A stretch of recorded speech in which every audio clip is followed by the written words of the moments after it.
Em nome do presidente Fernando Baldiceira, eu também convido vocês a sempre virem no SESCOM, participarem das palestras, darem sugestões. A gente está sempre de ouvidos abertos para vocês, vocês profissionais contábeis, vocês empresários da área de contabilidade, tá? A gente está sempre aqui disponível para ajudar e fazer de tudo para que a profissão e as empresas de vocês deem certo, tá?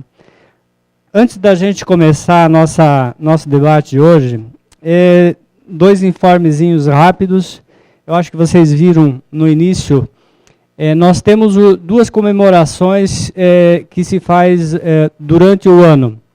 Uma delas é o baile do SESCOM, que acontece agora no próximo mês. A gente deixa passar essa leva de demandas grandes que a gente tem no primeiro semestre, que são imposto de renda, pessoa física e jurídica, e aí a gente dá aquela relaxada no segundo semestre. No dia 20 de julho a gente tem o baile do SESCOM. Então convido todo mundo também a se fazer presente. A gente vai fazer o baile aqui no Lira, e a partir da semana que vem aí a gente já tem os convites para serem vendidos, tá? Quem tiver interesse, ligue aqui para a gente, reserve sua mesa, seu convite, convide os amigos e vamos espairecer um pouquinho, brincar um pouquinho. Um outro aviso que interessa a todos, eu acredito. O SESCOM fez uma parceria com o Sebrae. O que é essa parceria? É uma parceria para desenvolver os escritórios de contabilidade, tá? Essa parceria visa fazer um diagnóstico nos escritórios e ajudar os contadores e os empresários a melhorar a sua capacidade de desenvolver os trabalhos. Então, através de consultores experientes que o Sebrae vai disponibilizar, eles vão até os empresários, até os escritórios e vão conversar com os contadores responsáveis, com todo mundo, tá? Para fazer um trabalho, um diagnóstico, para ver onde é que os empresários podem melhorar, podem desenvolver mais trabalhos do que já fazem. Então, quem tiver interesse, também procure o SESCOM, através da Rosilda, pode ligar para cá. A gente está aceitando inscrições. Esse projeto foi lançado esse mês. Ele vai necessitar de um investimento inicial, um investimento simbólico, apenas para subsidiar o pessoal do Sebrae. E quem tiver interesse, vão se inscrevendo, porque são vagas limitadas, tá? Então vamos para o assunto de hoje. A Câmara Setorial, para quem não ouviu falar ou não participou, a Câmara Setorial, o objetivo dela não é vir aqui e expor apenas um assunto. A Câmara Setorial, o objetivo dela é vir aqui e debater o assunto. Então o nosso objetivo, nós vamos gerar algumas informações aqui, mas o objetivo é que vocês, através das experiências, das dificuldades, dos problemas que vocês possam ter, nos perguntem, questionem e a gente debata aqui qual é a melhor forma que está sendo praticada no mercado, tá? É claro que a gente vai trazer algumas informações de legislação e tudo mais para suportar esse debate, para dialogar um pouquinho melhor com vocês. Mas o objetivo é que vocês participem, que todo mundo participe. A Câmara Setorial tem essa função. Então, hoje, para debater o assunto fechamento de balanço, nós vamos ter eu, Darley Grando, o Valmor, nosso diretor do SESCOM também, José Matheus Hoff, diretor do CRC, nós temos o nosso presidente do CRC, o Adilson Cordeiro, que está aqui também, que é um especialista em IFRS, vocês podem explorar bastante essa facilidade que ele tem de dar palestras e tudo mais. Então, nosso objetivo é debater esse assunto, que é o fechamento de balanço. Então, eu convidaria o Valmor para apresentar as ideias dele aqui inicialmente, antes da gente começar a debater. Boa noite a todos.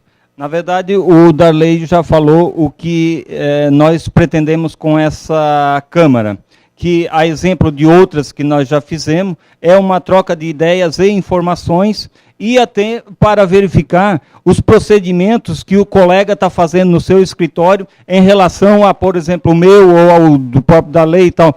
Troca de ideias e informações para, da melhor forma possível, nós cumprirmos as regras e apresentar o melhor balanço para o nosso cliente. Então, esperamos ter um bom proveito essa noite e vamos iniciar os trabalhos também agora passando a palavra para o Matheus, que ele, falando no Matheus, ele já tem dado palestras sobre isso. Quantas, Matheus, você falou outro dia? 39 palestras já sobre o assunto, então vamos explorar também bastante ele, porque imaginamos ser talvez a pessoa que esteja mais capacitada para falar sobre o assunto hoje. Obrigado por ter atendido o nosso convite, e o Matheus se sinta também à vontade aqui. Obrigado, amor, Darley. E boa noite a todos. Para mim estar aqui com vocês hoje, sexta-feira à noite, é uma coisa gostosa, né? Então, tem que ser com prazer, né? Não pode ser aquela obrigação, não, vai lá porque você tem que ir. Então, a gente tem que ter isso à disposição. Eu estou conselheiro do CRC, trabalho com contabilidade já há bastante tempo, vamos ficar assim, né? Se entender que eu comecei a fazer o primeiro contato com conhecimento contábil em 1978, vocês vão entender que eu já tenho uma certa experiência, vivência, né? Mas brincando um pouquinho, isso é verdade. Vamos falar um pouquinho sobre assuntos técnicos, muito pouco, porque a ideia é a troca. Sim, acho que a gente enriquece muito o conhecimento com a troca. Temos a Tereza que pode nos ajudar. Você conhece a Tereza? Também diretora aqui do SESCOM, ela está quietinha, não vai falar comigo, né? Não me bota no compromisso. Brincadeira, Tereza. A ideia é isso, é vocês realmente colocarem as suas ideias, as suas dificuldades em elaborar as peças ou não, ou até comentar os seus casos de sucesso. Aquilo que vocês fazem muito bem, que vocês acreditam que fazem muito bem, comentem que o grupo agradece. Legal? Eu vou só preparar botar o slide no ar para a gente começar a falar. Pode ser depois? Então, antes que o Matheus comece a fazer uma apresentação dos slides, a gente, o complemento dessas informações de hoje, a gente resumidamente vai passar para vocês uma ideia do que é a Lei 11.638 de 2007, que é uma das leis que regem as grandes empresas principalmente. Então, se você se adequar a essa norma, praticamente as demais vão ser fáceis, né? As resoluções 1255 de 2009 e 1418 de 2012, que vão falar principalmente com relação às micro e pequenas empresas, tá? Que no caso dos escritórios, seria para a maioria deles, né? Então, para o contador, cabe ele analisar essas normas e verificar junto aos seus clientes qual é o tamanho do cliente, o que é mais adequado para o cliente, sempre atendendo o mínimo da norma, né? Perante os contadores, quem pode aplicar mais do que o mínimo é sempre bom, porque ele vai estar aprendendo, com certeza vai estar disseminando o conhecimento dentro do escritório e o cliente vai agradecer. Como desafio, a gente coloca que o contador, para que ele consiga fazer o dia a dia, fazer a contabilidade, fazer a contabilidade exata, o cumprimento das normas, ter a documentação organizada, fazer a contabilidade com balancetes mensais, apuração no dia a dia. Na verdade, quando ele chega nessa época, ele já deveria ter o balanço 100% pronto, não é verdade? Mas, infelizmente, não é isso que acontece, né? A gente sabe que muitos clientes têm atrasos, às vezes demora para mandar um extrato bancário, demora para mandar um contrato de empréstimo, um leasing, etc. e tal. Então, hoje em dia, a gente vê que o balanço era para ter terminado lá em meados de janeiro, e nós estamos em junho, e tem gente fazendo contabilidade do ano de 2012 ainda. Então, a contabilidade para os contadores, ela tem que ser uma coisa mais simples no sentido de que, à medida que você organiza o teu escritório e o teu cliente, a contabilidade deve ficar muito mais fácil de ser feita. Então, todos os passos para que a situação se normalize, ela passa por isso. Pelo escritório ter a organização bem feita e pelo cliente, claro, também ter essa organização bem feita. Tá? Não tem como um ser organizado e outro desorganizado e você conseguir emitir um balanço mensal, né, a cada final de apuração. É difícil. Então, esse desafio dos contadores, essa aproximação dos contadores com os empresários é primordial hoje em dia para que se tenha uma contabilidade fidedigna e representando as operações das empresas. Tá? Então, esse desafio é um desafio que vocês vão ter a vida inteira, e vocês sabem que hoje em dia, muito maior ainda para quem trabalha com o SPED, sabe dessa situação, porque o SPED exige que você tenha uma interação muito grande com o teu cliente, que as informações venham com um detalhe muito grande, principalmente quem trabalha com produto, quem trabalha com mercadorias e tudo mais. Então, essa aproximação só dá bons frutos. Então, quem não faz, aconselho, comece o quanto antes, que essa afinidade com o empresário e com as operações do empresário só vão facilitar a contabilidade. Tá certo? Então, eu convido o Matheus para começar aí a sua explanação. Enquanto ele vai abrindo aí seus documentos, vou convidar o presidente Adilson, que não falou ainda aqui, sei que tem uma vasta experiência nessa área, podia contribuir conosco aqui um pouquinho. Boa noite. Eu prometi que não falaria hoje, né, Matheus? A gente falou o dia todo hoje lá em Lages, né? Tivemos curso lá. Tereza, tudo bem? Eu passei cumprimentando o pessoal. Acho que essa fila não estava completa desse jeito. Nem tu estava aí, Tereza. Mas eu fui fazer uma boquinha, estava um cheirinho gostoso né, lá atrás. Então, parabenizar a todos vocês. Sexta-feira à noite, né, um desafio gostoso, né, Matheus? Mas para aprender não tem hora nem tempo, né? Qualquer momento é hora de aprender. Então, hoje o Matheus vai nos brindar aqui com uma palestra que ele faz sobre FRS. Ele já vem fazendo isso desde 2011. Não é uma palestra, né? É um bate-papo, né? É um bate-papo. E o Matheus já faz isso desde 2011, é isso ou 2010? 2010, né? Então ele está com bastante experiência no assunto, vem acompanhando todas as alterações. Mas tem mais uma, né? A ITG 2004, que está disponível no site do CFC para que vocês façam a leitura e façam os apontamentos quanto à parte ambiental. É a conversa da sociedade com o meio ambiente. Mas hoje eu não quero, na verdade, intrometer em nada.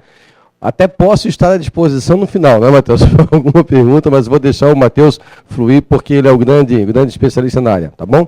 Parabéns a todos vocês, né? Obrigado pela participação.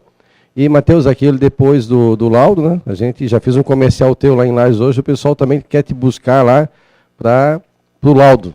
O Matheus ontem ele foi a Pinhalzinho fazer um bate-papo com o núcleo de contadores lá a respeito, acerca de laudos, também laudos do IFRS, tá? Ok, obrigado. Laudo é uma coisa um pouquinho mais gostosa de fazer porque requer habilidade de investigação, né? Nós, contadores, fazemos isso ou não fazemos isso? Ou nós, profissionais da contabilidade, né? Porque podemos ter técnicos e contadores, né? Então, vamos falar profissionais da contabilidade que abrange a todos. Bom, a nossa fala tem uma intenção de orientar e balizar algumas coisas sobre a norma. Se eu ficar na tua frente, não joga em mim, tá? Mas me avisa, legal? Então, basicamente, nós vamos nos situar em questão à legislação. Eu vou exemplificar alguns detalhes de fechamento de balanço. Vamos ter o Darley apresentando um balanço completinho, né, Darley? Esperamos que sim. Se porventura alguma coisa ficar a descoberta de orientação, a gente pergunta para o Darley, não é assim?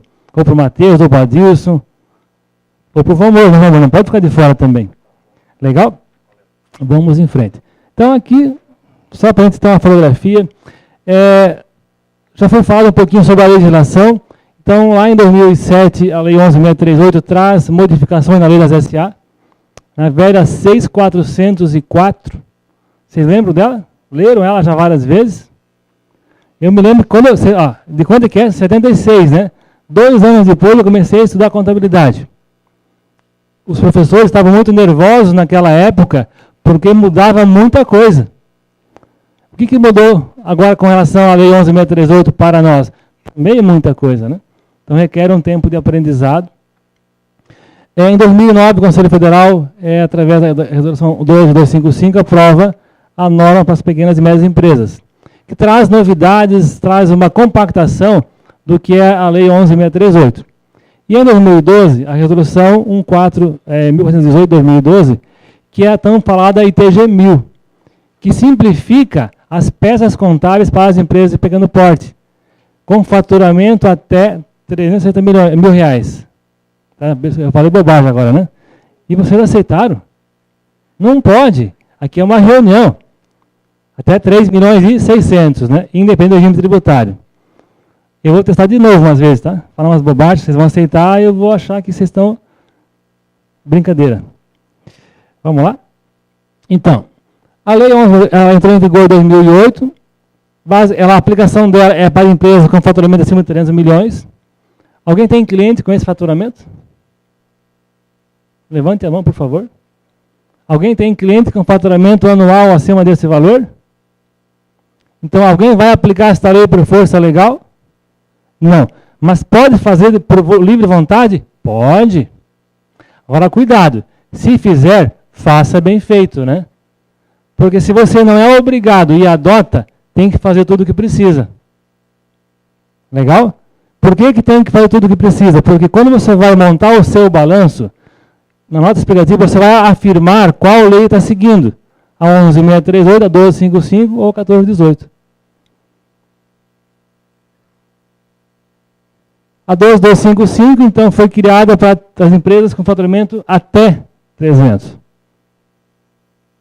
Aí já tem muita gente, né? Quem faturou de R$1 até esse valor, pode usar essa resolução. Que é a grande maioria de vocês, né? Mas o próximo slide fica mais interessante. Que é a 12.55. Opa, eu falei uma coisa errada aqui. Isso, aqui com a continuação. Aqui tem um detalhe que a gente tem que prestar atenção. Na 12.255 quanto a 11.638, tem alguns impedimentos que nós temos que ficar atentos. Quem faz contabilidade de cooperativas, fundos de pensão, não pode adotar a IFRS pequena e média empresa. Não importa o seu tamanho. Ou entidades que têm a obrigação de prestar contas publicamente. Uma ONG que recebe dinheiro, embora tenha lei específica, mas ela não pode usar esse modelo. Alguém faz contabilidade de associação, de igreja, de templos, e nesse caso está obrigado a prestar conta ou não? Sim, né? Então você tem um modelo específico para seguir, não é esta legislação. Então nós temos que ficar atento a esses detalhes também. As peças contábeis obrigatórias para atender esta legislação estão aqui colocadas. São as peças mínimas e obrigatórias. Balanço, a posição patrimonial e financeira, que é o nosso balanço. O desempenho de resultado, que é o DRE. O DRA, o VMPL. Vocês entendem essas siglas que eu estou falando? Se não entenderem, vocês me levantem a mão que eu explico. O fluxo de caixa e lucros acumulados. Notas explicativas. Por que elas estão em verde, essas três peças contábeis? Porque, em alguns casos, elas são facultativas. Por exemplo, no slide seguinte vai ter uma informação que se o que você movimentou no patrimônio líquido é derivativo de lucros, você está dispensado desses três, porém tem que fazer a DMPL. Quer dizer, você dispensa de duas, né? Agora, vamos lá. Vocês fazem isso na mão, no escritório de vocês pegam um Excel, montam um relatório, montam o balanço, montam o DRE, tudo no Excel, ou vocês fazem pelo sistema? Mais ou menos. Isso é interessante. Vamos, gente, isso é uma Câmara Setorial. Aí nós não combinamos dentro da lei, mas podia perguntar durante a fala, né? Mas na minha fala pode, tá? Legal? Mas por que mais ou menos? Vamos lá. Tem cliente que dá para tirar do sistema, tem cliente que não dá.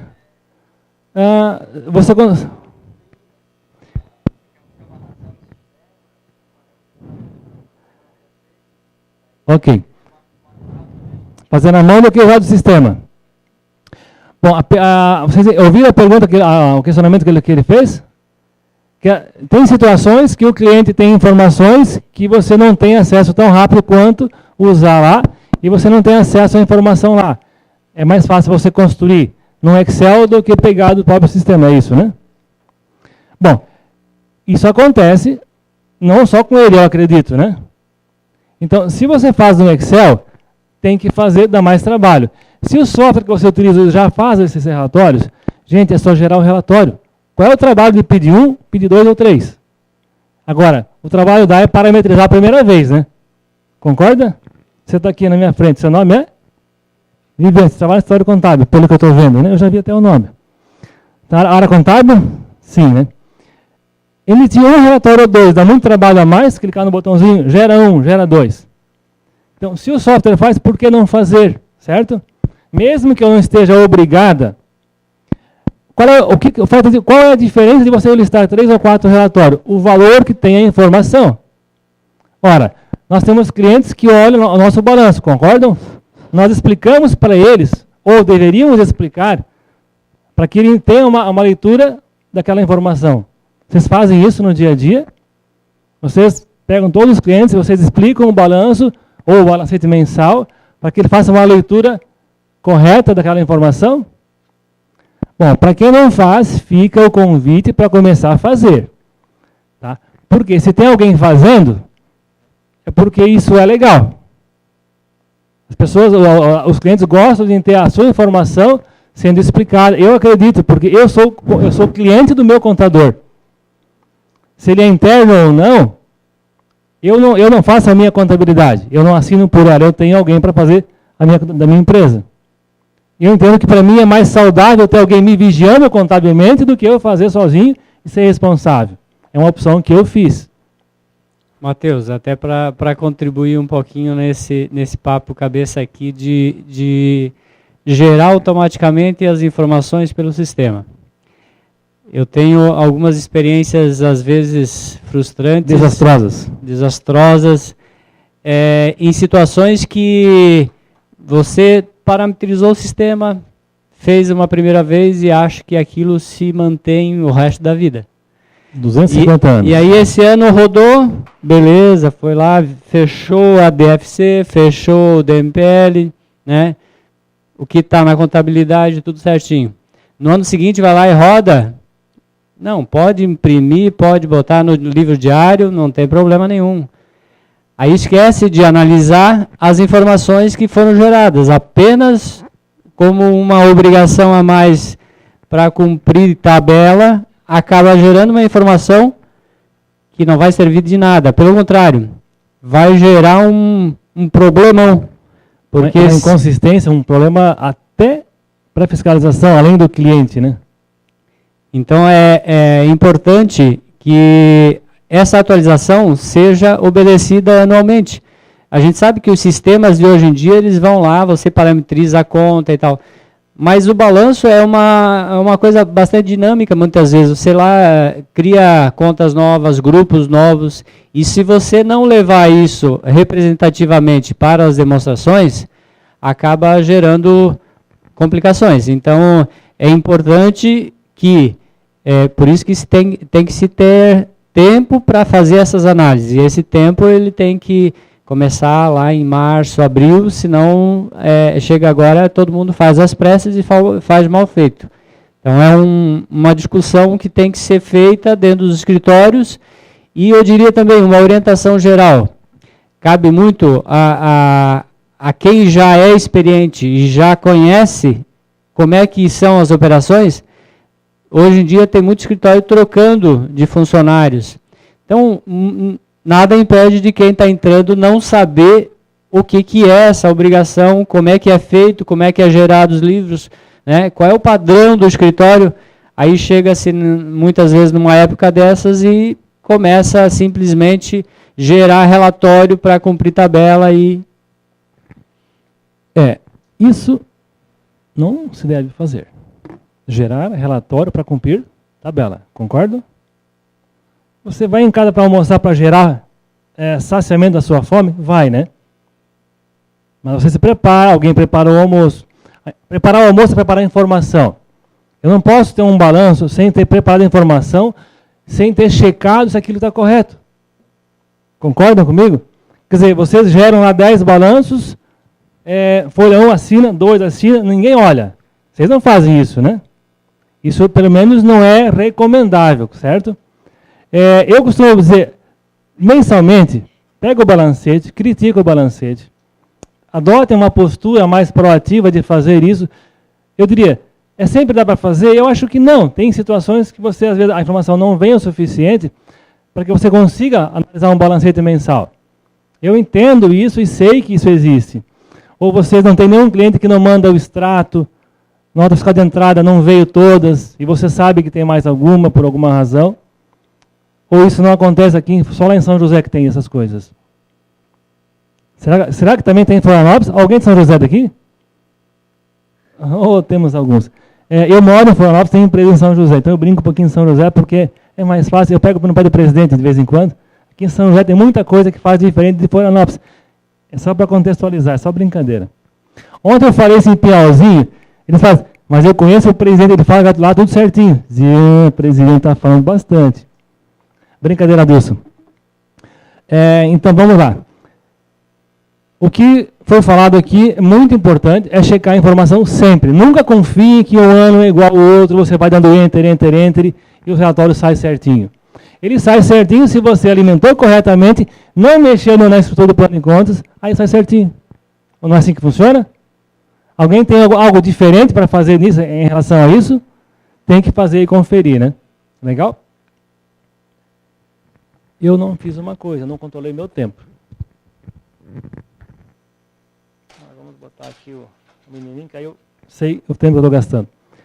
Aqui é um comentário, basicamente, se você tem só movimentações na parte de lucro, basicamente, fala a DMPL que você cumpre a legislação. Agora, vamos entender. Eu faço contabilidade para atender uma legislação, eu faço contabilidade para demonstrar ao meu cliente os fatos econômicos da empresa dele. Eu preciso provocar vocês a que façam a contabilidade para fins econômicos e financeiros. E depois atender a parte tributária e fiscal. Eu sei que o normal é quase o contrário, né? Mas eu preciso chamar a atenção de vocês, porque cada vez mais as empresas precisam de mais informação. O fisco já deu exemplos claros, com a concorrência leal, plano, como é que é? Ação Cabernet, que mais? Corpo a corpo, a dos perfumes, né? Beleza? Sim, o governo estadual está ávido por recursos, né? Por um lado, é bom para nós que o cliente torna-se mais disciplinado. Concordam? Ele passa a enxergar que tem mais alguém que pede documentos além do contador, né? Tem o fisco que também quer informação, que é a parte dele nessa história. Continuando. Então, o fluxo de caixa é uma peça importante e indispensável para quem vai adotar este regime de discussão contábil. E ele tem 2 métodos, o método direto e indireto. Qual é o método que vocês conseguem fazer no escritório contábil?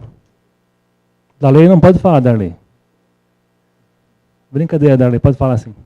Vocês conhecem o fluxo de caixa? Alguém já analisou um fluxo, já fez? Ninguém fez? Você pode dar uma fala qual é a diferença de um método e de outro ou não?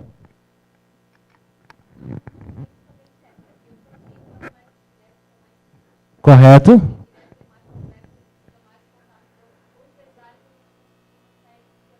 Bacana.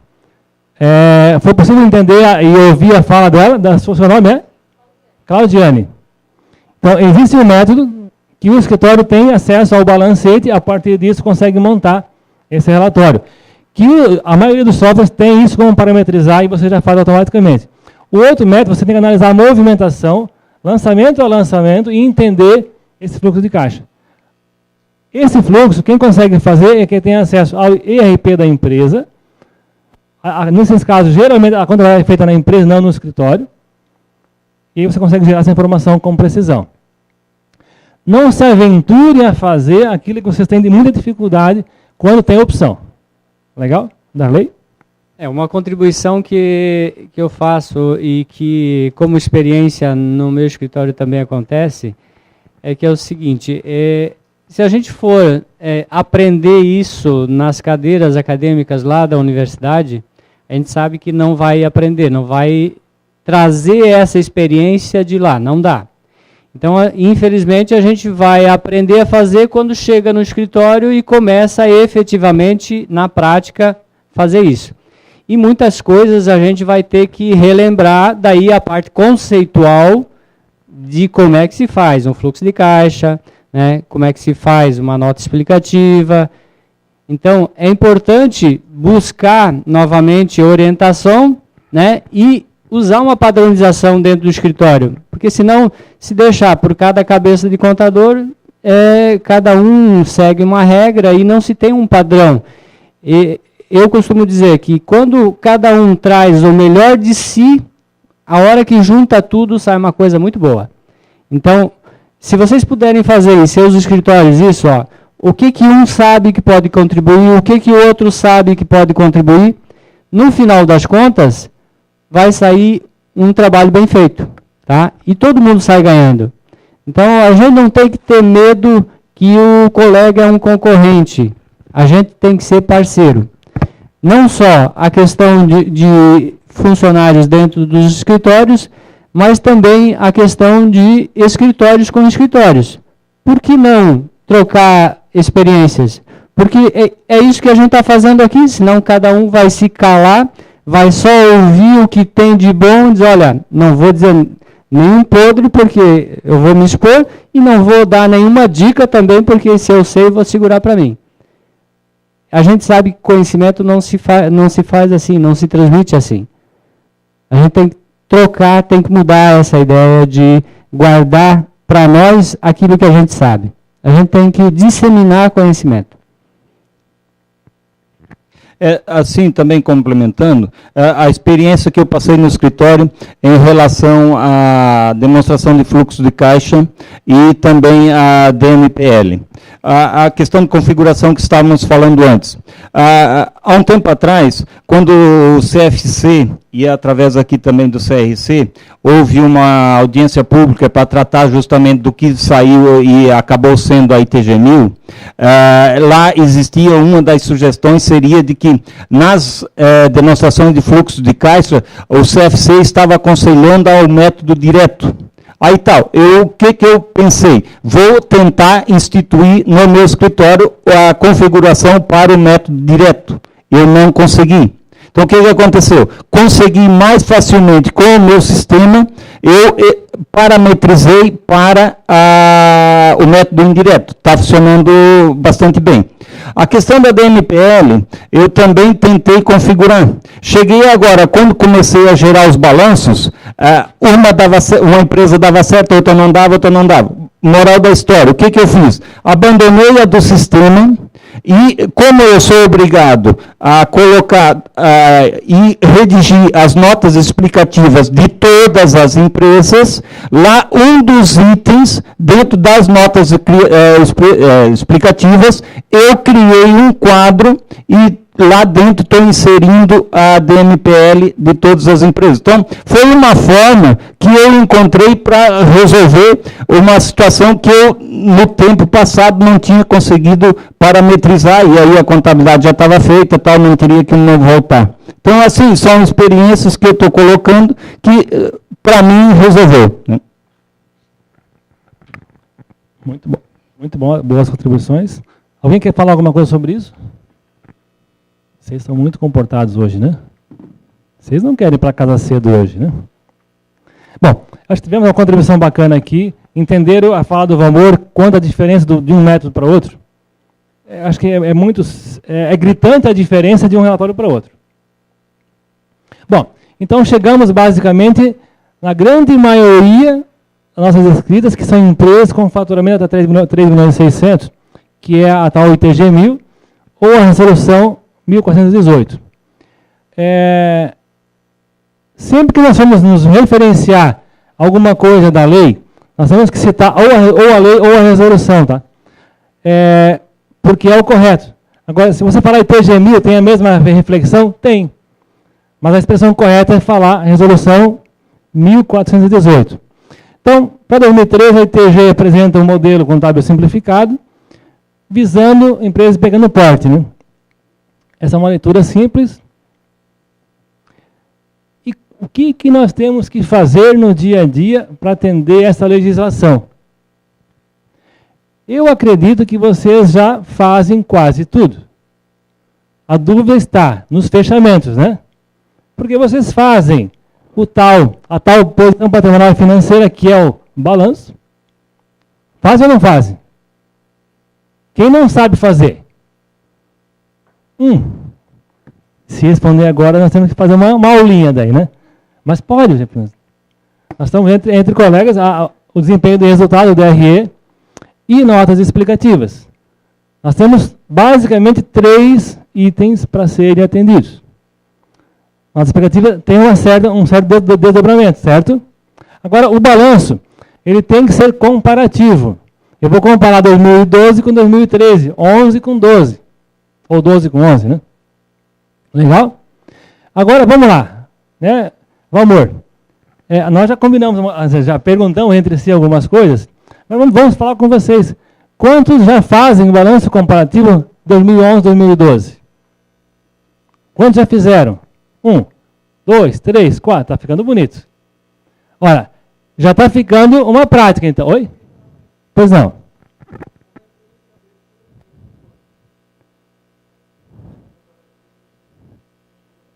Que não existe. Justo? Não, porque é 0. O que você vai fazer? Uma nota explicativa explicando o início da atividade, que é o suficiente para o leitor entender que não há como comparar porque a empresa abriu no meio do exercício. Justo? Você não tem um ano para comparar, né? Agora, é necessário uma afirmação dessa informação em nota explicativa. Alguém tem esse cenário no dia a dia, além dele? Ninguém abre empresa no meio do ano. Todo mundo é ano fechadinho, certinho, né? Conversa. Uma contribuição por que a gente também não enxerga muito essa divulgação, né, de como é que é feito, o que é feito. A gente percebe que hoje em dia a gente não sofre muita fiscalização.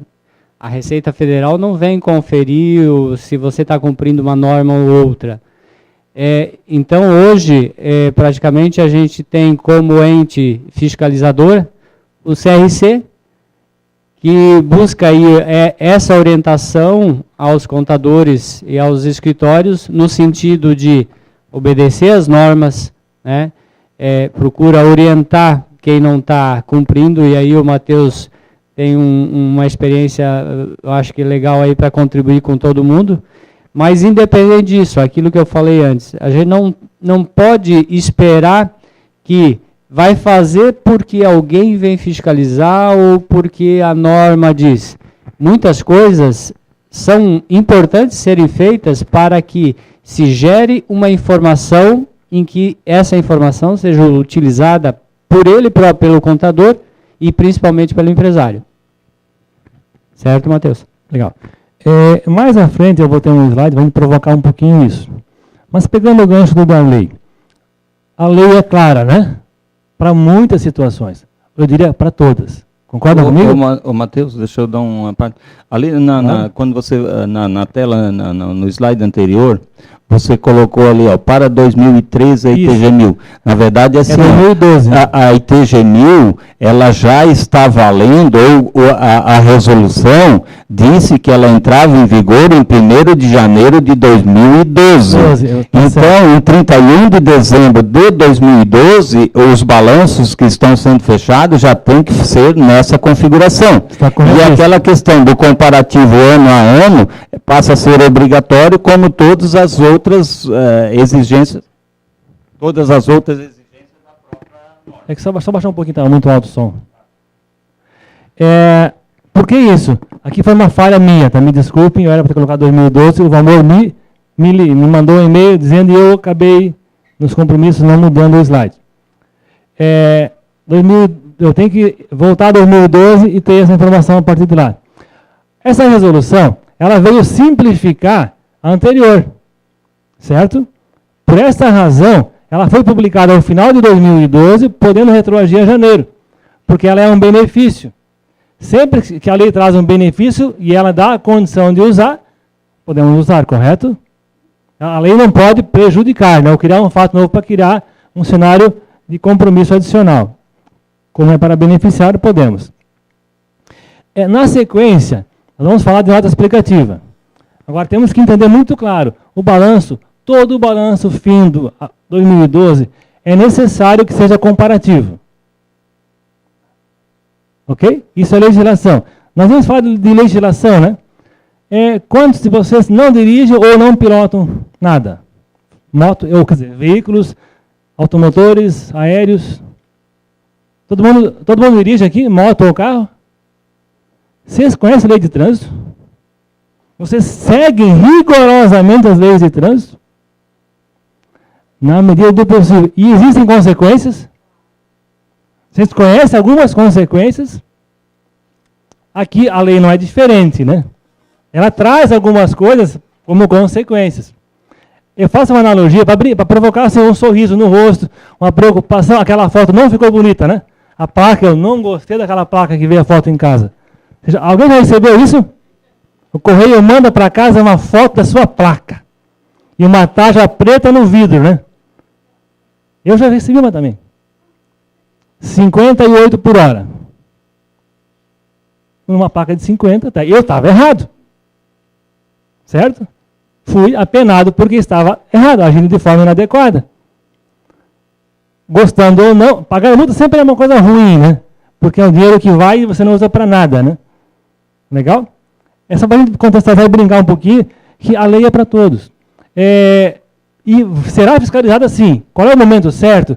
Se a gente soubesse onde estão os guardas toda a vida, né? Onde tem radar, a gente não cria um jeitinho diferente para fazer algo diferente.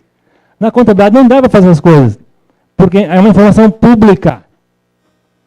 Você publica um balanço, entrega para o seu cliente, bota na junta comercial, isso tem fé pública. Concorda comigo ou não? Nós vamos assinar balanços que é expressão de verdade, então tem que ser verdade. Caso contrário, nós vamos estar produzindo uma peça que não representa uma informação real. Isso não é legal. Para não falar outras palavras, né? Legal? Vamos lá? Agora começa a ficar bonito. Notas explicativas. Aquilo que a gente quase não fazia, né? Porque em linhas gerais, o balanço todo mundo faz. Mais bem elaborado, menos elaborado, mais detalhado, mais sintético. Mas todo mundo faz. Então, nota explicativa passa a ser obrigatória para todas as empresas. Mas eu tenho um cliente que é uma farmácia, ele tem um funcionário, um caixinha lá e tem que ter nota explicativa. Se não tiver, está errado. Entenderam que é para todos? Todo o balanço que nós fechamos em 2012, se não tiver, nós estamos conscientes que estamos em desacordo com a lei. Se alguém vai fiscalizar ou não, é uma outra conversa. Concordam comigo? O Matheus é conselheiro do CRC, e lá no conselho eu trabalho em 3 frentes. Uma delas eu sou conselheiro que analisa processos. Processo é uma coisa que acontece quando alguém é fiscalizado e tem uma divergência, ela não é atendida, vira um processo. Lá eu tenho a função de analisar processo e dar pareceres sobre isso. Mas lá só chega coisa que alguém não resolveu antes, né? Aí quando chega lá sempre é ruim. Que bom que não tem muito. A gente trabalha menos e incomoda menos vocês, né? Bom, né? 2 coisas boas. Então vamos lá. Notas explicativas são informações complementares às peças contábeis, às demonstrações contábeis, para facilitar o entendimento e tomar a decisão. Essa é uma leitura simples e fundamental. Nota explicativa serve tão somente para melhorar a informação ao leitor. Quem é o leitor? Por exemplo, lá no escritório do Adilson, eu não vou fazer propaganda, né? Mas eles fazem contabilidade de várias empresas. Aí, eu, Matheus, por algum motivo, vou analisar um balanço que eles produziram para um cliente deles, por qualquer tipo de necessidade. Eu preciso ter compreensão clara daquele relatório. Por essa razão, a nota explicativa é fundamental, para clarear dúvidas ou esclarecer elementos que estão naquela peça que suscitam mais informação. Por exemplo, você olha no seu balanço, né? Total de ativo, R$1 milhão. Total de caixa, R$37. Bancos, R$19. Estoque, 930 mil. E o demais é imobilizado. Não tem isso com vocês, às vezes, um saldo de estoque muito alto, um caixa muito alto, um banco negativo não vai ter, né? Ou tem? Não deve ter, né? Isso tem com vocês? O estoque está muito alto, o caixa está muito alto? Ou só lá em Gaspar? Vamos trocar a cidade um pouquinho, né? E aí, o que fazer? Lembre, nós vamos assinar a peça contábil, vamos explicar que aquilo é verdadeiro, que aquilo representa valores em reais à disposição da diretoria da empresa. Então, se nós sabemos que tem alguma coisa que não é expressão de verdade, temos que alertar o nosso cliente, documentar isso, como fala nosso presidente, fazer prova a nosso favor, dizer, meu querido, essa tua conta aqui está com áreas de que esse valor não existe, vamos contar esse dinheiro? Em algum lugar esse dinheiro está, concordam? Ele não está ali um número muito soltinho, sem informação. Vamos continuar? Sem gerar polêmica com caixa, né? Ou estoque. Então, é necessário que a nossa explicativa faça referência a cada item que se refere. Falamos de estoque, falamos de imobilizado. Então, por exemplo, depois vai ter na página seguinte, no slide seguinte, um exemplo falando de estoque ou de imobilizado.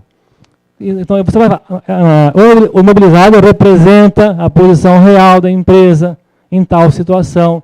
E consideramos tais elementos. Que elementos são? Depreciação com base na vida útil ou não. É uma decisão da empresa em conjunto com a contabilidade. Quem decide é a união desses dois entes. Concordam?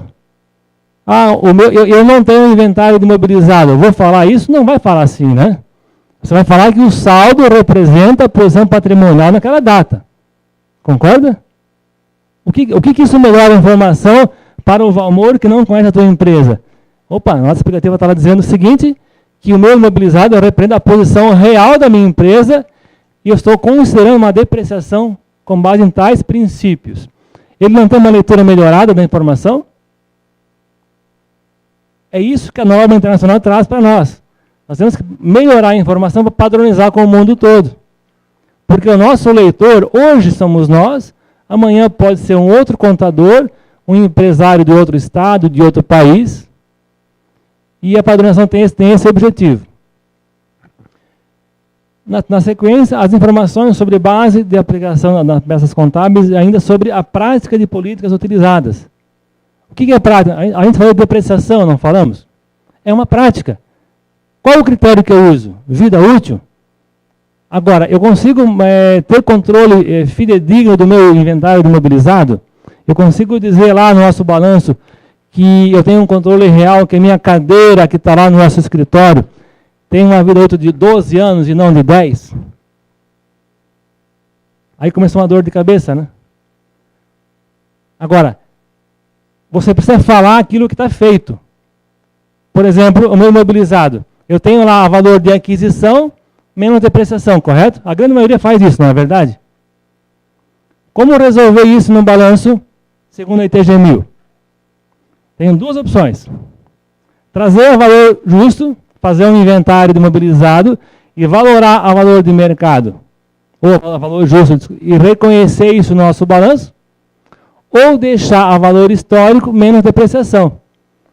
Os dois exemplos, eles têm que ser relatados em nota explicativa. E eu vou mostrar um exemplo daqui. Gente, eu vou mostrar um exemplo, tá? Não é Ctrl+C, Ctrl+V. Vocês conhecem isso? Ctrl+C, Ctrl+V? Cuidado.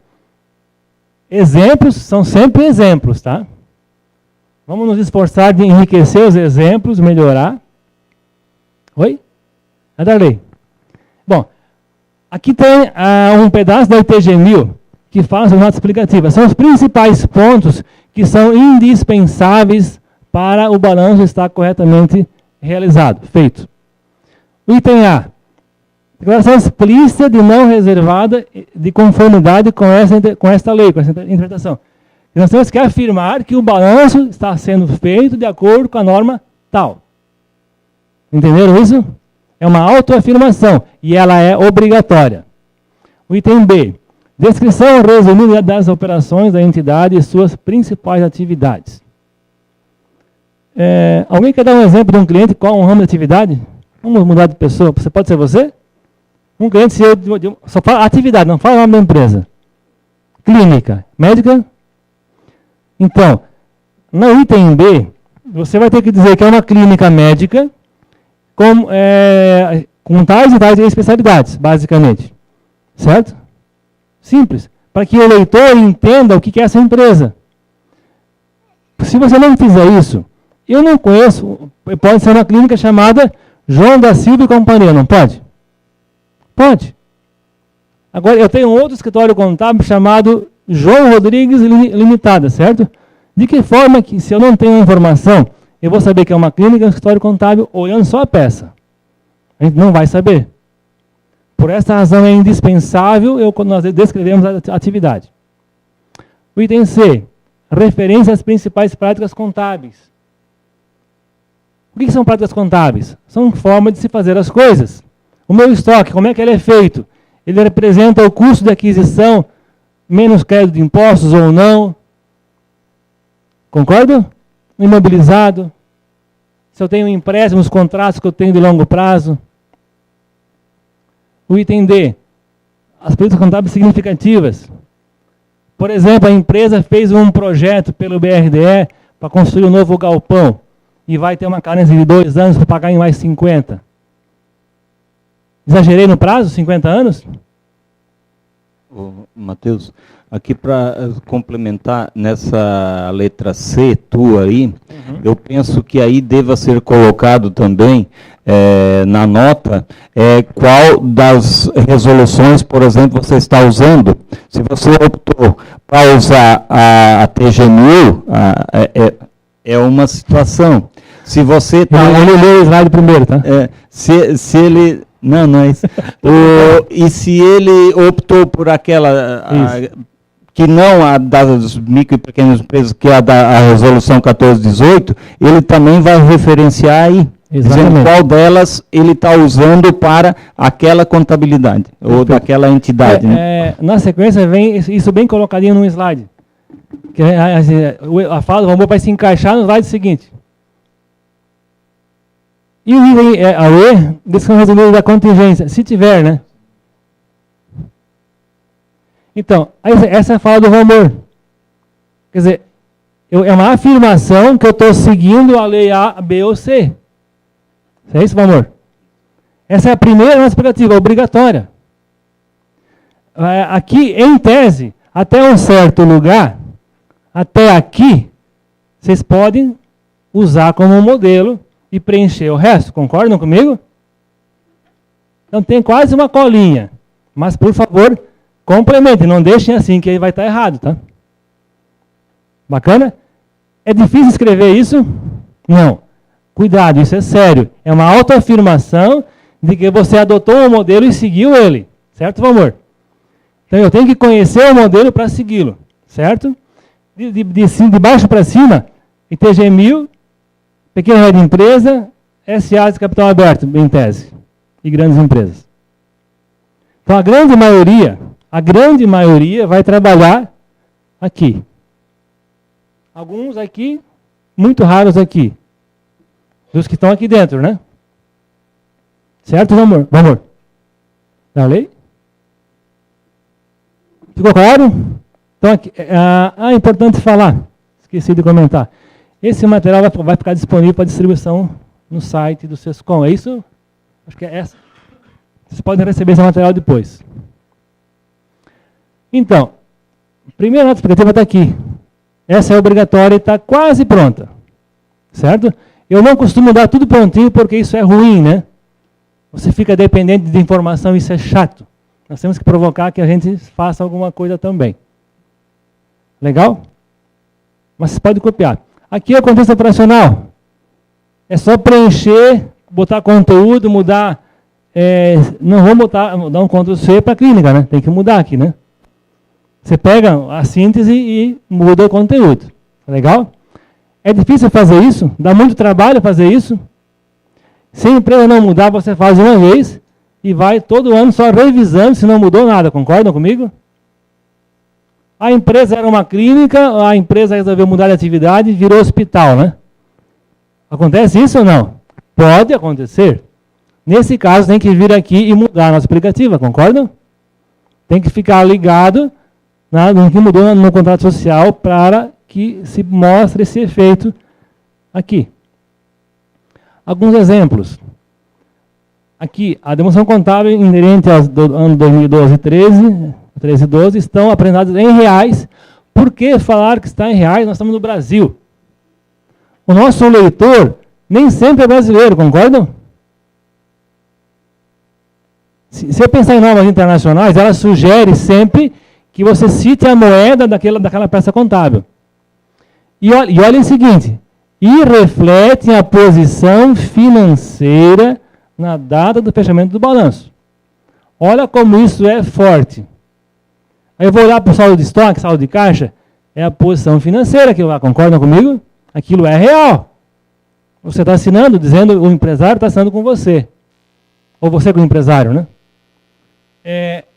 Aqui acho que vale a pena lembrar um pouquinho do Código Civil. Vocês já ouviram falar do Código Civil?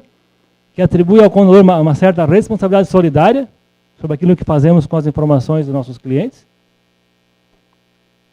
Sem aprofundar, mas é para lembrar que nós temos que cuidar da informação. Ok? Continuando. Principais práticas. Aqui são só alguns exemplos para a gente buscar discussão. E vocês estão muito quietinhos. Ninguém fala nada, vocês não querem contribuir com alguma nossa explicativa até agora? Comentários? Agora parece palestra, né Valmor? Darley. É verdade.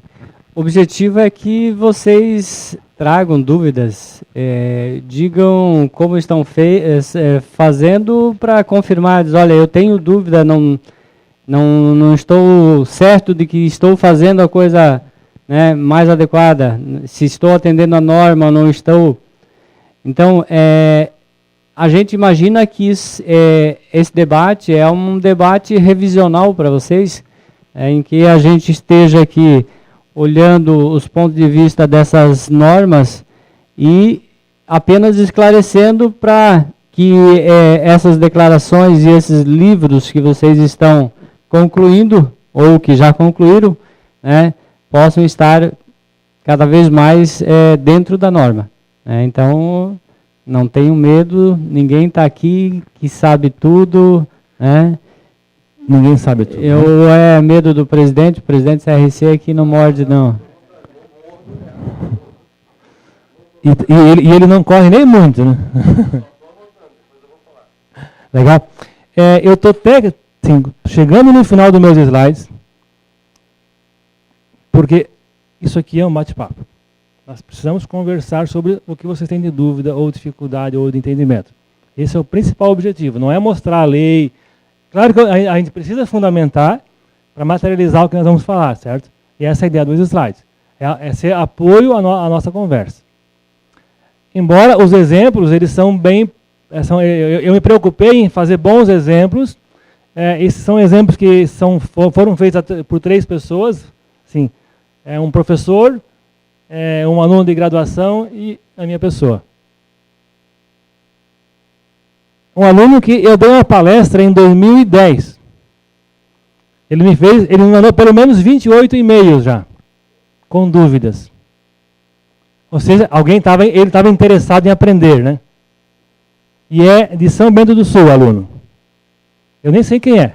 Não lembro, juro. Eu não lembro da fisionomia da pessoa. A gente fala para muita gente, às vezes não lembra mesmo, né? Mas é um correspondente de informação. Continuando. O item A, determinação do resultado. O resultado é a apuração em obediência ao regime de competência. Vale o regime de caixa ou não vale? Vale ou não vale? Ô, amor. Presidente. Não. Alguém tem dúvida? Essa foi meio maldosa, meio com pressão, né? De lá para cá, assim, né? E agora eu intimidei vocês a dizer um sim, né? Brincadeira. O regime de caixa serve para você apurar tributo, não para fazer contabilidade, né? No caso do lucro presumido. Certo? O item B, o ativo circulante e não circulante. Dependendo da relevância, você vai fazer para as duas, né? Se tiver muito movimento relevante nos dois quadros, fala da aplicação financeira, de liquidez imediata estão demonstrados pelo valor da aplicação acrescido dos rendimentos. É difícil fazer isso? Agora, é necessário conhecer o cliente, entender o movimento que ele tem, concordam? Não é difícil de escrever. Eu não acho que é difícil. O difícil é lembrar de fazer, né? Agora, é só uma prática. Se fizer de 10 empresas, dessa primeira vai ser mais fácil, dessa segunda também. No ano seguinte já virou normal. O começo é mais difícil. O começo é mais difícil? Isso é verdade? Começar a pedalar de bicicleta é mais difícil ou é mais fácil depois? O que é melhor? O começo é difícil, não é? Será que perder o medo, ganhar aquele impulso? Ei, Matheus, na verdade aqui até uma discussão que a gente estava tendo aí a semana passada, existem muitas informações, e eu acredito que depois até tu tem um exemplo bem característico quanto a isso, é que aqui a gente se depara com alguns números que estão lá no balanço e que a gente tem que explicar. O exemplo do nosso caixa alto. Como é que a gente vai explicar? É um evento relevante. O que tem naquele caixa que está alto? Nós temos que explicar. E aí, o que você vai fazer? Se você faz uma contabilidade e tem um caixa de 1 milhão, o que tem lá? São cheques? Que tipo de valores são que estão no caixa? E aí ele tem uma dívida, ele não paga os impostos em dia, ele parcelou e tem um caixa desses. Cadê a confiabilidade dessas informações, né? Porque o balanço ele tem que ser confiável. Se você faz um balanço em que as informações não batem, que apresenta um número esdrúxulo, chega na mão de um gerente do banco para analisar a operação, ele vai perguntar com certeza o que é essa operação, o que está lá no estoque, que ele tem 500 mil em estoque e vendeu no ano só 100 mil. Ou ele investiu muito mal, ou ele não atendeu as normas aqui e não disse que aquele estoque é um estoque podre, que não vale mais nada e que ele já deveria ter levado a resultado. Né? Então, tomem cuidado. À medida que a gente vai colocando as informações no balanço e atendendo as normas, em algum momento, se não estiver bem feito, vocês vão se entregar. Né? Então, cada vez mais, se você fizer uma contabilidade, aquilo que o Matheus falou antes, antigamente se falava que muitos contadores eram darfistas. Vocês se lembram disso, né? Acho que hoje não existe mais isso. Darfistas é o quê? É aquele contador que só pegava a nota de saída para calcular o imposto. Né? Então, ele não tinha uma contabilidade, ele só calculava quanto tinha de receita, quanto tinha de imposto, não tinha movimento de banco, não tinha estoque, não tinha praticamente nada, certo? Então, tudo isso começa a aparecer à medida que vocês efetivamente fazem a contabilidade, vocês vão descobrir o negócio do cliente de vocês. Opa, descobri o que o meu cliente faz finalmente, que antes eu só tinha uma nota fiscal dele. Na verdade, a evolução desse conhecimento vai fazer com que vocês precisem conhecer o negócio do cliente de vocês, né? Ah, se ele tem estoque, que tipo de estoque? Porque ele vai ter que prestar um inventário para vocês. E se esse inventário estiver errado, e vocês assinarem junto com ele, né? Por isso, dessa aproximação como empresário, para dizer para ele o seguinte: o que você me informar tem que ser confiável, tem que ser uma coisa que eu vou poder te ajudar se você informar certo. Agora, se não informar certo, a gente vai absorver aquilo como já uma coisa errada, e como é que tu vai tratar uma coisa errada? Certo? Muito bem, Darley. Aqui começa a melhorar um pouquinho, falando de estoque, falando de imobilizado. Então, você vai dizer lá que o estoque remanescente em tal data está reconhecido pelo seu custo histórico de aquisição. Concordam comigo? Eu vou lá, vou olhar o balanço, vou enxergar um número e vou ter lá. O estoque remanescente é isso. Imobilizado é isso ou aquilo. Imobilizado. Os itens imobilizados remanescentes estão reconhecidos pelo seu custo histórico de aquisição, deduzidos a depreciação. Pois não? Estoque de uma incorporadora.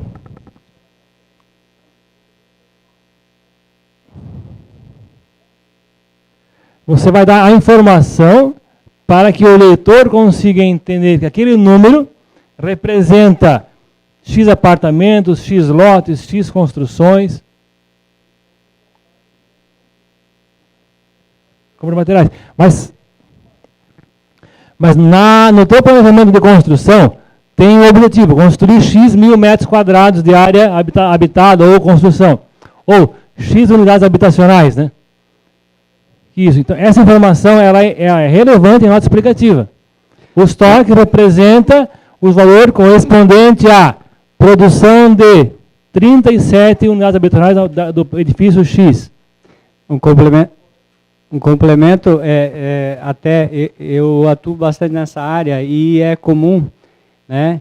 Eu preciso ter uma informação de que estágio que está essa construção da obra, tá? Então eu tenho, normalmente se utiliza, eu tenho um custo estimado de construção geral e tenho o estágio em que está essa construção. Eu vou informar em que estágio. Daí os engenheiros que estão lá na obra, você como contador não vai fazer esse estágio, certo? Eles têm que te dizer, você pode fazer através, claro, do realizado em relação ao que foi estimado. Isso você tem o número. Exatamente, exatamente. Então se eu digo que vou construir um prédio, esse prédio tem 10 andares, eu tenho que dizer para ele em que estágio que está essa obra, né? Eu tenho uma estimativa de gastar 10 milhões. Se eu estou no estágio de 30%, eu já gastei em torno de 2 milhões. Vou lá ver se o meu custo incorrido até o momento é 2 milhões, é parecido, é? Então, eu complemento lá na informação da nota explicativa, eu tenho um empreendimento, ou 2 empreendimentos, ou quantos empreendimentos. Faço um detalhamento melhor do que é esse empreendimento, aonde que está situado, né, para a pessoa também entender que, dependendo do tipo de localização, você tem um custo diferenciado também, né? E o estágio em que ele está, certo? Não sei se ajudou. Ou acrescentar, ou indagar mais? Legal?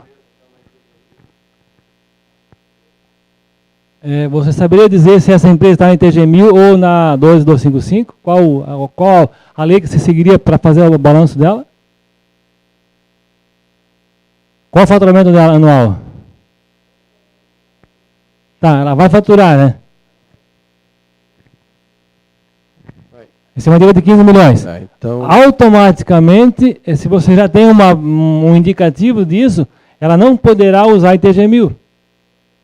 Vai usar a 12255. Vai na 1255 e pega o CPC específico. Quem que falou? Atrás, o penúltimo. Pega o CPC específico da construção civil, tá? Estou tentando localizar aqui, que eu não uso. Não sei se lembra. De cabeça não. Não? Pega o CPC específico, depois eu vou buscar aqui e vou te mostrar, vou te dizer, tá? Porque é aquilo que o Matheus falou. sabendo que ela não se enquadrará na ITG 1000, já sai observando na íntegra o CPC específico da construção civil. Tá?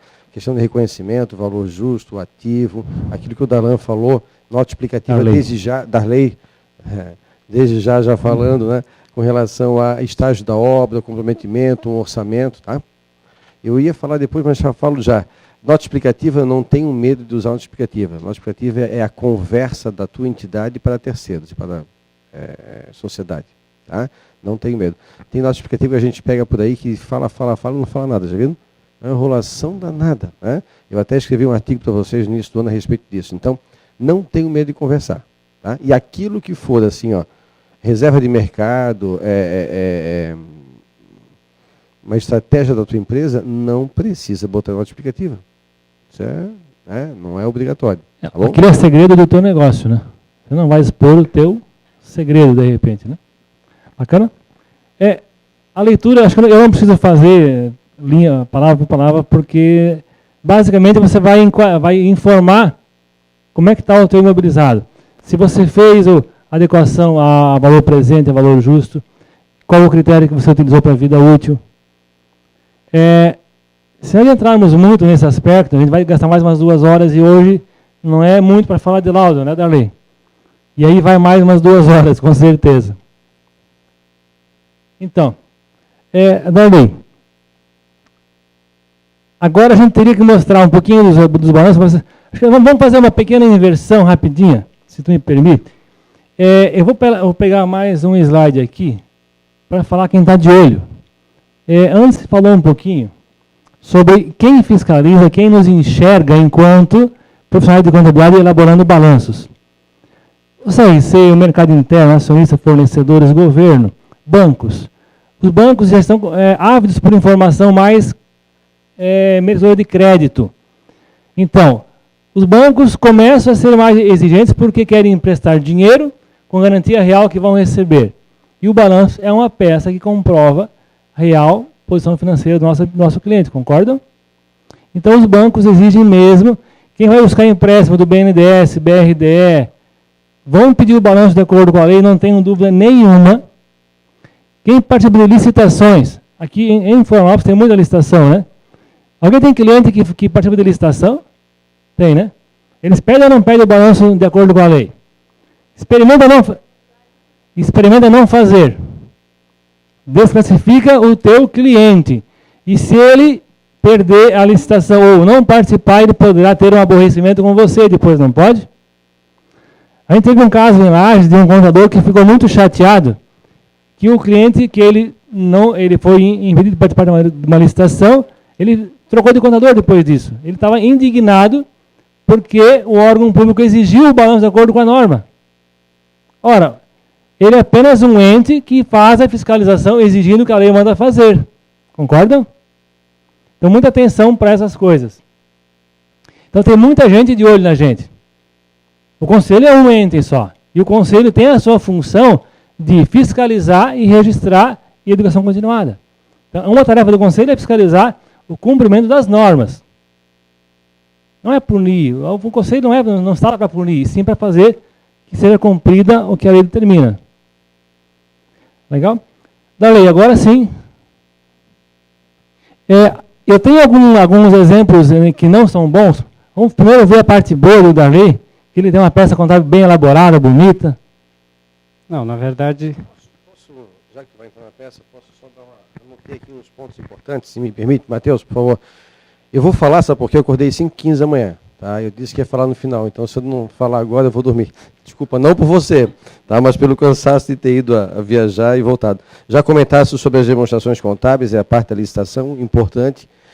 Lembrando a vocês que a ITG, pessoal, ela não é obrigatória, a ITG 1000. Ela é opcional. Ninguém disse, vai fazer pela ITG 1000. Ela é uma norma e de interpretação. Então, você adota se você quiser. Legal?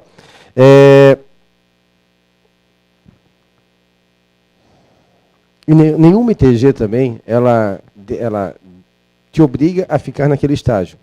Pode observar, todas as ITGs, ela tem uma redação em que ela diz o seguinte, você poderá ir por uma legislação específica. Ela não pode, na verdade, te fechar a janela. Então, da ITG 1000 tu pode ir para 1255, pode até para o IFRS Full. Tá? E aí ela sempre diz, observem as legislações específicas. No teu caso lá, amigão, resolução 1411, anota aí, que é o CPC 17, tá? Parte contrato da construção civil, dá uma lida lá, depura bem aquilo ali, prepara o teu terreno lá para frente, porque lá na frente vai ter que começar a vender unidade, e aí a tua receita vai ser bem superior a 13.600. Resolução 1411, tá? É o CPC 17. O Matheus já falou sobre a questão da fiscalização do CRC, no final me lembrem de falar sobre isso. Tá? Nota explicativa eu já falei. Anotem, site da Ernst Young é EY, E de Esperança, Y de Yahoo.com.br. Lá tem um modelo conceitual básico, é Grupo Modelo SA. É um livrinho, você vai ver um livrinho, Grupo Modelo SA. É aproximadamente 9 mega. Baixa aquele livro lá. Ele foi todo elaborado, a gente passou na TV CRC e foi disponibilizado ano passado, também aqui, e teve um lá na Fiesc também. Teve na Fiesc, né? E a gente repetiu depois ali no Conselho. Então, é aquele livrão lá, 100 e poucas páginas, ele tem todo um grupo modelo de encerramento com várias, mas como o Matheus falou, né? Todo ele é um modelo, né? Não é para você dizer que fez aquele modelo. Então, são principalmente na questão da estrutura e também da nota explicativa. Então, usem lá e abusem, porque é um material bem legal. EY, E de Ernest, Y de Yahoo, ou Young, né? .com.br, Grupo Modelo SA. Tem 2 livros muito bons lá, livre de download para você baixar. Esse Grupo Modelo SA é um deles. Tá bom? Joia, obrigado. Darley.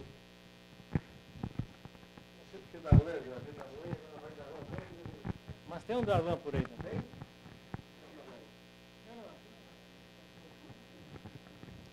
Tá bom. Eu gosto de buscar informações, principalmente em empresas com boas práticas, tá? Então, se vocês quiserem olhar balanços publicados, normalmente, aí a partir do mês de março, abril, vocês já vão ver em todas as publicações de jornais, tá?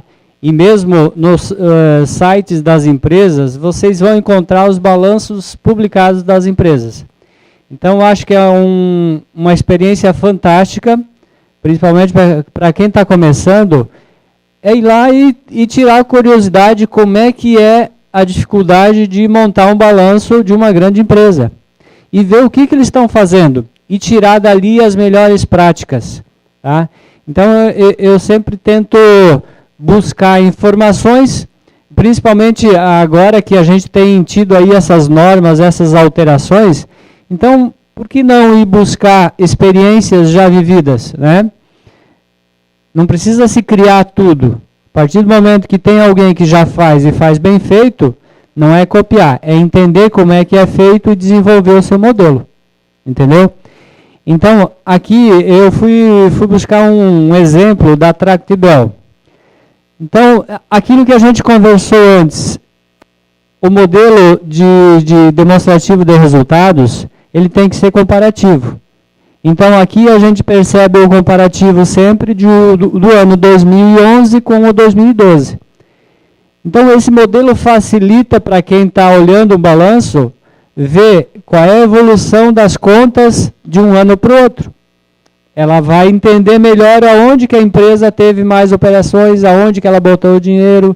Automaticamente você começa a entender um pouquinho mais, né, se ela teve movimentos significativos em quais contas. Aqui a gente percebe, por exemplo, que no ativo circulante a concentração está lá na contas a receber e equivalência, caixa e equivalência de caixa. Provavelmente aplicações e bancos.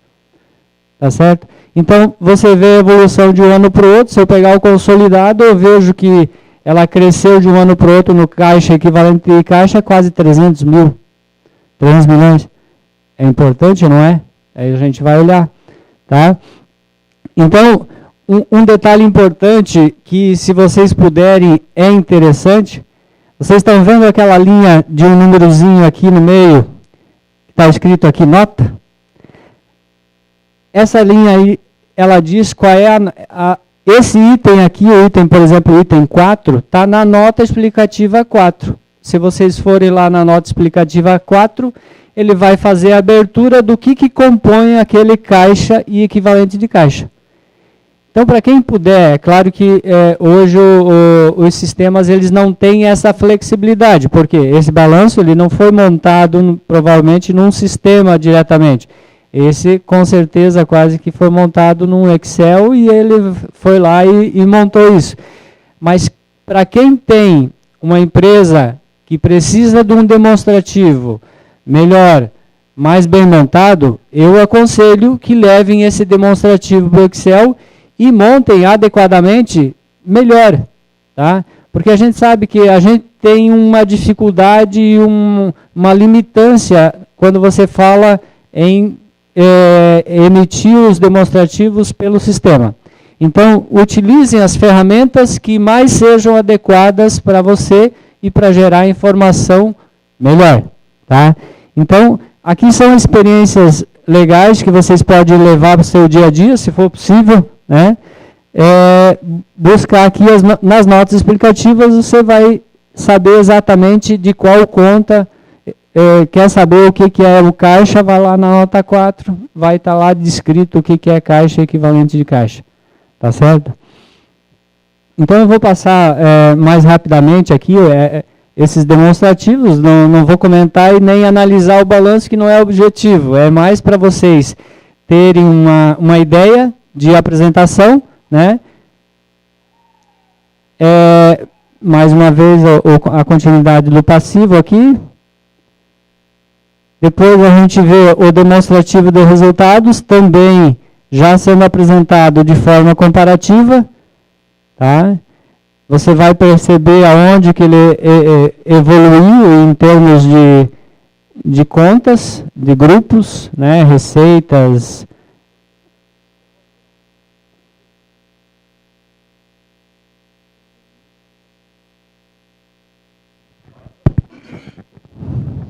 É só chamar a atenção, porque isso também mudou faz recentemente. Ele coloca lá passivo e patrimônio líquido. Até um tempo atrás, 2, 3 anos, aí não se falava nisso. Você tinha o grupo do ativo e o grupo do passivo. E lá embaixo você tinha o patrimônio líquido. Hoje não, você tem que nominar o passivo e patrimônio líquido na demonstração. É uma das coisas também que a regra manda fazer e que nem sempre a gente se apercebe. Não sei se vocês captaram, o patrimônio líquido está aqui, mas descrito lá no cabeçalho, tá? Então, esses demonstrativos, eles servem aqui para vocês terem uma ideia da evolução, da forma de apresentação. Muitas vezes eu não tenho modelo. Aonde que eu vou buscar um modelo? Se espelhe nos modelos de empresas que já praticam isso há muito tempo e que, na verdade, aqui vocês vão encontrar, eu diria que todas as possibilidades. Porque se tu pega uma empresa grande dessas, com certeza ela vai ter todas as variações possíveis de contas e demonstrativos. Tá? Aqui nós temos a DMPL, né, do exercício, tendo o exercício anterior e o exercício atual, como é que terminou. Tá? Aqui nós temos o demonstrativo de fluxo de caixa. Então ele diz lá no demonstrativo de fluxo de caixa, método indireto para o exercício. Né? Sempre procurar descrever aquilo que o Matheus falou. Eu estou demonstrando isso em quê? Está ali, ó. Milhares de reais, é um demonstrativo. Que tipo de demonstrativo? É o fluxo de caixa pelo método indireto, com os meses findos 31 de dezembro de 2011, 2012. Parece que é trivial, mas não é. Isso é importante, tá? Para a gente saber o que é que está sendo demonstrado ali, quando que é o encerramento. Que vai, porventura, que houve uma cisão, um evento especial e aquela empresa terminou a operação não no final do ano. Se você não demonstrou, não disse o que é aquele evento, como é que a gente vai saber? Né? Então aqui é mais ilustrativo para a gente entender um pouquinho. Vejam que o fluxo de caixa dela é bastante extenso, né? E as notas explicativas, né? As notas explicativas depois elas vêm já recheadas com mais coisas. Foram debatidos já bastante sobre notas explicativas, acho que... Note que é um balanço com 3, 4 páginas, né? Vocês viram, né? 40, 50, 60. Isso nós não estamos acostumados a ver essas coisas do dia a dia, né? Ou estão? Então é mais ilustrativo para vocês entenderem. E se tiverem alguma dúvida, tragam para a gente. Se tiverem acanhados hoje, podem mandar um e-mail para a gente, que a gente responde e ajuda naquilo que a gente souber. Se não souber, a gente pesquisa e vai mandar para vocês. Tá?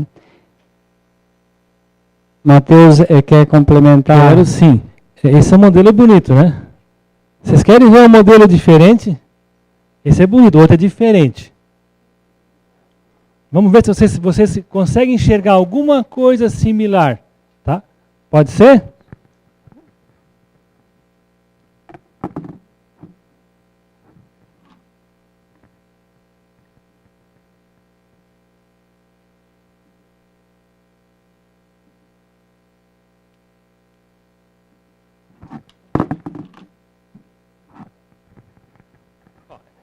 Aqui eu fiz um corte de uma peça contábil que a gente manuseia de vez em quando por aí. Mas vocês nunca viram essas coisas assim, né? Alguém está rindo porque talvez já tenha visto algo semelhante. Igual, eu acredito que não. Observe que é um balancete, não é um balanço. Mas a partir daqui nós conseguimos ter uma ideia de como vai ser esse balanço, concordam? Ora, eu tenho o ano atual e tenho o ano anterior, não tenho? Observe que saldo gostoso de ativo, 1.196.000. Saldo de caixa, 974. Será que essa informação reflete uma posição financeira real? A pergunta é óbvia, né? O que vamos fazer por isso? Vamos contar esse dinheiro? E aí? E agora? Agora começou a dor de cabeça, né? Como fazer isso? Alguém tem uma ideia?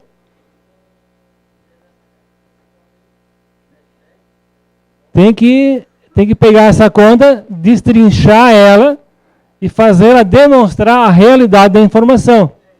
Ô Matheus, eu sei o que tem nessa conta. É que a empresa ela só tem 2 contas. No ativo é só o caixa. Então tudo é contabilizado por caixa. Entendeu? Tá certo. Não é tudo porque não fechou o total do ativo. Não, tem mais alguma raspinha em algum lugar. Deve ter um veículo ali que só para discordar, para criar um... Mas o interessante é que se você verificar o total do débito e o total do crédito, é um valor a 200 e pouco para 100 e pouco. Quer dizer, como é que um movimento de débito e crédito na conta caixa de valor tão pequeno em relação ao valor do saldo? Então, seguramente tem problema. É um plano do passado que o movimento anual não modificou. Então, é um resíduo a ser resolvido, concordam? Tem que resolver antes de publicar o balanço 2012, tá?